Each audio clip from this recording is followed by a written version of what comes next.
आज हम पढ़ेंगे द्रव्य की व्युत्पत्ति, निरुक्ति और लक्षण। सबसे पहले पढ़ते हैं द्रव्य की व्युत्पत्ति। तो पहले समझते हैं व्युत्पत्ति होता क्या है। व्युत्पत्ति मतलब जिस भी शब्द के बारे में हम बात करने वाले हैं तो आखिर वो बना कैसे है। तो यहाँ बात करने वाले हम द्रव्य की। तो द्रव्य बनता है द्रुगतौ धातु में, जब ता प्रत्यय लगाया जाता है तो द्रव्य शब्द बनता है, जिसका मतलब होता है वस्तु, पदार्थ, सामग्री या फिर सब्सटेंस। अब इसकी निरुक्ति क्या है? तो निरुक्ति का मतलब क्या होता है? निरुक्ति का मतलब होता है कि किसी भी वाक्य को या किसी भी सेंटेंस को इस तरीके से समझाना कि उसकी व्युत्पत्ति का मीनिंग निकल के आ जाए। मतलब व्युत्पत्ति के बारे में हम कहना क्या चाहते हैं, मतलब इधर द्रव्य के बारे में क्या कहना चाहते हैं।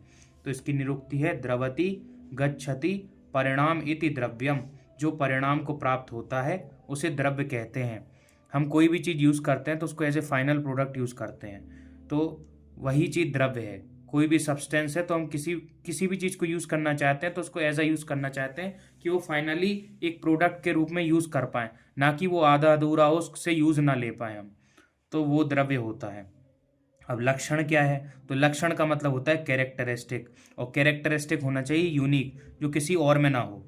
तो आचार्य चरक ने सूत्र स्थान के चैप्टर 1 में क्या बताया है? यत्राश्रिता कर्म गुणः कारणम समवाय्य तद्द्रव्यम। द्रव्य किसे कहते हैं? जिसमें कर्म और गुण आश्रित रहते हों। कर्म और गुण और कैसे आश्रित रहते हों? समवायी संबंध से। समवायी का मतलब होता है इनसेपरेबल, या फिर जिसे अलग ना किया जा सके। अब जैसे कोई भी द्रव्य है तो द्रव्य का कोई गुण होगा और गुण की वजह से ही वो कर्म करता है। तो द्रव्य का एग्जिस्टेंस ही इसी वजह से है कि उसमें गुण और कार्य हैं। अगर उसमें गुण और कार्य नहीं होंगे तो द्रव्य भी एक्सिस्ट नहीं करेगा। द्रव्य में कर्म और गुण समवायी संबंध से जिसमें रहते हो, जिसमें भी समवायी संबंध से कर्म और गुण रहता है उसे हम क्या बोलते हैं? द्रव्य बोलते हैं। अब आचार्य भाव प्रकाश मिश्रा क्या बोलते हैं? बोलते हैं रसादीनाम पंचानाम भूतानाम यदाश्रय भूतम तद द्रव्यम। जिसमें भी रस आदि 5 भूत जिसमें रहते हो, आश्रित रहते हो, उसको द्रव्य कहते हैं। अब रस आदि 5 भूत क्या है? तो वह रस, गुण, वीर, विपाक और कर्म। अब द्रव्य की पंच भौतिक निष्पत्ति, मतलब द्रव्य जो है कि आखिर कौन से महाभूत से बना है। तो द्रव्य जो है सारे 5 महाभूत से बना है, जैसे कि आकाश, वायु, अग्नि, जल और पृथ्वी। सभी द्रव्य आकाश, वायु, अग्नि, जल और पृथ्वी इन 5 भूतों से निष्पन्न है। निष्पन्न का मतलब उत्पन्न है, चाहे वो आहार द्रव्य हो चाहे औषध द्रव्य हो। अब इधर आहार द्रव्य जो होता है वो होता है रस प्रधान, जिसको हम शरीर के पोषण के लिए यूज करते हैं, और औषध द्रव्य जो होता है वो होता है वीर्य प्रधान, जो कि हम यूज करते हैं व्याधि को ट्रीट करने के लिए, किसी भी डिजीज को ठीक करने के लिए। अब सभी द्रव्य चिकित्सार्थ निर्जीव अवस्था में प्रयुक्त होते हैं। कोई भी हम द्रव्य का यूज करते हैं तो वो सजीव अवस्था में नहीं रहता। निर्जीव मतलब उसमें आत्मा और मन की स्थिति नहीं रहती है। काल और दिक् भी कार्य द्रव्यों की उत्पत्ति में निमित्त कारण है, समवाय नहीं। देखो, 2 तरीके के द्रव्य होते हैं, एक होते हैं कारण द्रव्य और एक होते हैं कार्य द्रव्य। तो कारण द्रव्य जो कार्य को उत्पन्न करते हैं वो कारण द्रव्य, जैसे खादीन्यात्मा मना कालो दिशश्च द्रव्य संग्रह। तो जो 9 कारण द्रव्य हैं उनसे कार्य द्रव्य बनते हैं, और हम आयुर्वेद में कार्य द्रव्य का ही यूज करते हैं। कार्य द्रव्य से ही ट्रीटमेंट होता है, ज्यादातर कार्य द्रव्य का यूज होता है। कारण द्रव्य तो कार्य को उत्पन्न करने के लिए किए जाते हैं। तो उसमें क्या है, जो 5 महाभूत हैं वो द्रव्य के क्या है? समवायी कारण है। लेकिन जो काल और दिक् मतलब दिशा है वो निमित्त कारण है। अब आचार्य चरक क्या कहते हैं?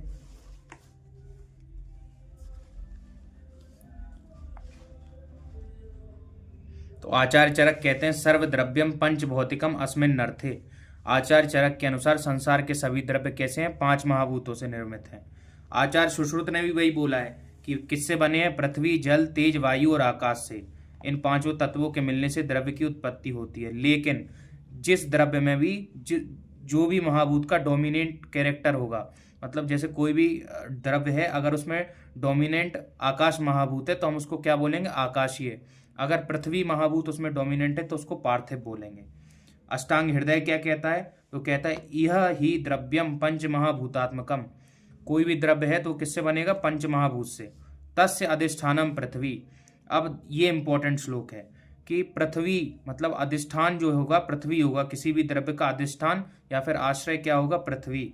योनि ही उदकम। योनि मतलब होता है योनि मतलब ओरिजिन जिससे होता है, उदक मतलब जल या पानी, तो योनि क्या होगी, उदक।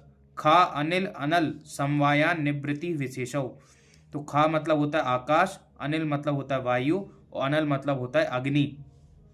तो कोई भी द्रव्य है तो उसकी जो उत्पत्ति होती है या फिर उसमें यूनिक कैरेक्टर आता है, विशेष कैरेक्टर आता है, वो आकाश, वायु और अग्नि की वजह से आता है। उत्कर्षेण तो व्युपदेशः, उत्कर्षेण तो व्युपदेशः का मतलब ये होता है कि इन पांचों में से जो भी डोमिनेट करेगा, उसमें डोमिनेंट करेगा, डोमिनेंट कैरेक्टर के रूप में उसमें होगा, तो उसी के नाम से उसका नामकरण हो जाएगा। जैसे अभी मैंने समझाया, अगर वो वायु उसमें ज्यादा है तो वायव्य द्रव्य हो जाएगा, पृथ्वी महाभूत ज्यादा है तो पार्थिव द्रव्य हो जाएगा। तो अब हर एक, जैसे ये पृथ्वी महाभूत है तो पृथ्वी महाभूत तो अधिष्ठान आश्रय का काम करता है। उदक जल जो है ये योनि तो है, लेकिन इसका काम क्या है, इसका काम है सबको जोड़ना। खा अनिल अनल, इसका काम क्या है, इसका जैसे आकाश है, आकाश का है स्पेस को प्रोवाइड कराना। अनिल वायु का काम होता है डिवीजन कराना या फिर उसको विस्तार करना किसी भी चीज का।